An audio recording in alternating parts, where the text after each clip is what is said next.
അല്ല everyone, club foot അല്ലെങ്കിൽ congenital ടാലിപ്പസ് ഇക്നോവാരസ് എന്ന് പറയുന്നത് ജനിക്കുമ്പോൾ തന്നെ കുട്ടിക്കുണ്ടാവുന്ന കാലിന്റെ ഒരു വളവാണ്. അപ്പോൾ 1000-ൽ ഒരു കുട്ടിക്ക് ഇത് കാണപ്പെടുന്നു. അപ്പോൾ അത് എങ്ങനെ ട്രീറ്റ് ചെയ്യുന്നത് വെച്ച് കഴിഞ്ഞാൽ നമ്മൾ യൂഷ്വലി പോൺസെറ്റി മെത്തേഡ് എന്ന് പറഞ്ഞ ഒരു ടെക്നിക്കിലൂടെയാണ് ട്രീറ്റ് ചെയ്യുന്നത്. അപ്പൊ ആദ്യം കുറച്ച് പ്ലാസ്റ്റേഴ്സ് ഇട്ട് കാലുകൾ നിവർത്തിയതിനു ശേഷം അവസാനമായിട്ട് ഹീൽ കോഡ് അതായത് അക്യുലസ് ടെൻഡൻ ചെറുതായിട്ടൊന്ന് റിലീസ് ചെയ്ത് കൊടുക്കുന്ന പ്രൊസീജിയറാണ് ഈ ഇവിടെ കാണിച്ചിരിക്കുന്നത്.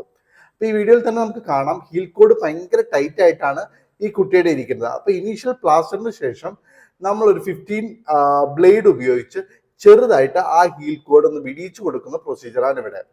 അപ്പൊ ഈ പ്രൊസീജിയർ വളരെ ഇമ്പോർട്ടൻ്റ് ആണ്, അല്ലെങ്കിൽ കുട്ടിയുടെ കാല് താന്നു തന്നെ ഇരിക്കും. അപ്പൊ നമ്മൾ അല്ലാതെ തന്നെ ഉയർത്താൻ ശ്രമിച്ചു കഴിഞ്ഞാൽ റോക്കർ ബോട്ടം എന്ന് പറയുന്ന ഒരു കോംപ്ലിക്കേഷൻസിലേക്ക് പോവാം. അപ്പൊ ഈ കാണിച്ചിരിക്കുന്ന പോലെ ഒരു 15 നമ്പർ ബ്ലേഡ് എടുത്തതിന് ശേഷം ഹീൽ കോഡ് റിലീസ് ചെയ്ത് കൊടുക്കുക. ഇത് വളരെ ഇമ്പോർട്ടൻ്റ് ആണ്, നെഗ്ലക്ട് ചെയ്യുക.